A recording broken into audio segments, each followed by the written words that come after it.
챔피언스리그 플레이오프 파이널 레알 마드리드와 맨체스터 시티의 2차전이 있었다. 스코어는 3대1, 합산 스코어 6대3으로 레알 마드리드가 16강에 진출했다. 이 경기의 관전 포인트는 펩이 선택한 전술은 무엇이고 안첼로티가 이를 어떻게 받아치냐의 싸움이었다. 이 경기의 결과가 단순히 음바페에 의한 결정력 차이 때문일까? 꼭 그렇지만은 않다.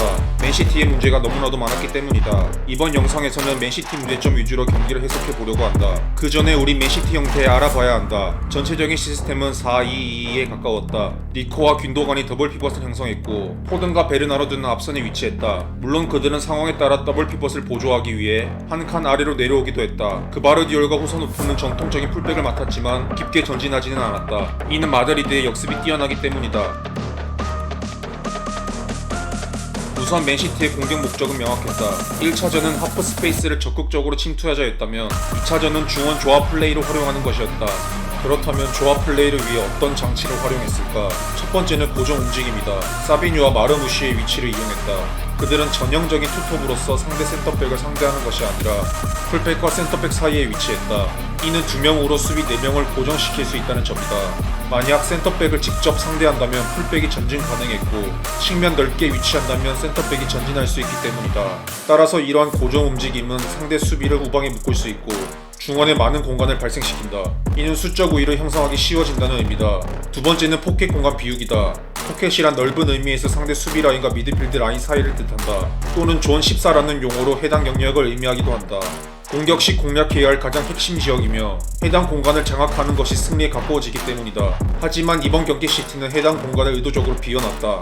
이는 상대 마크에 혼란을 주기 위해서다. 만약 선수가 포켓에 정지된 상태로 머무른다면 상대는 수비하기 쉬워진다. 마크해야 할 대상이 명확하기 때문이다. 하지만 포켓 바깥에서 순간적으로 침투한다면 얘기가 달라진다. 순간적으로 마크해야 할 대상이 바뀌기 때문에 상대는 순간적으로 반응하기 힘들다.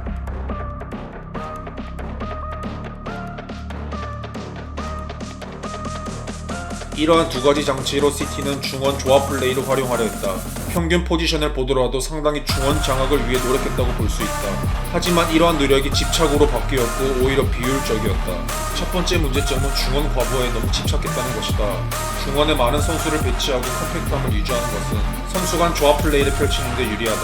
하지만 너무 좁은 공간에서는 효율성이 낮다. 예를 들어 미드필더 2명이 필요한 넓이만큼 떨어져 있고 수비 1명이 막아야 한다면 거리 때문에 동시에 막기가 쉽지 않다. 하지만 2명 가까이 위치한다면 수비 입장에서는 동시에 막기 용이하다. 즉 좁은 공간에 선수가 많을 경우 볼을 진 상대에게 많은 수비가 동시에 관여할 수 있다는 것이다.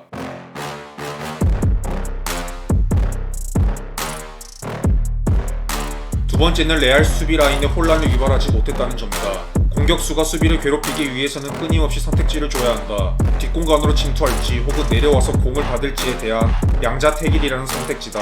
하지만 2차전은 중원 과부하가 목적이었기 때문에 사비뉴와 마르무시는 중심이 아래로 쏠렸고 침투 위협을 주지 못했다.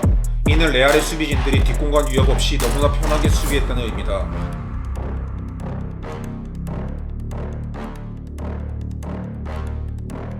후반전에는 그바르디올을 깊게 전진시켜 상대 수비 라인의 과부하를 노렸지만 효과를 얻지 못했다. 반면 레알 공격진들은 수비 라인 가깝게 위치해 상대에게 선택지를 던졌다. 침투 페이크를 통해 상대를 속이고 라인 사이에서 볼을 받는 움직임이나 직접 뒷공간 침투를 통해 효과를 봤다. 특히 첫 번째, 두 번째 골 모두 침투 움직임을 통해 발생했다. 롱볼 수치를 보면 24대3으로 시티에 비해 뒷공간에 엄청난 위협을 줬다는 것을 알 수 있다. 그럼 맨시티의 수비 약점은 무엇이었을까? 좁은 4-3-3 압박에 따른 측면 전환 허용이다. 전방 압박 시 시티는 측면에 너무 노출되어 문제가 발생했다. 빈동안이 전방 깊게 전진했고 마르무시아 사비뉴가 양옆에 배치됐다. 포든과 베르나르도가 중앙으로 좁히는 좁은 4-3-3 형태였다. 시티 목적은 골 측면으로 갔을 때 전방 6명 모두가 이동해 측면에 갇히도록 유도하는 것이다. 만약 공이 전환됐을 때 풀백은 윙어를 압박하기 위해 깊게 전진하는 대신 라인을 유지해 견고한 수비 형태를 유지하려 했다. 이는 마드리드 포워드의 속도를 고려했기 때문이다. 대신 측면 미드필더가 빠르게 커버하려 했다. 하지만 해당 공간을 지속적으로 허용해 수비 견고함이 무너졌다.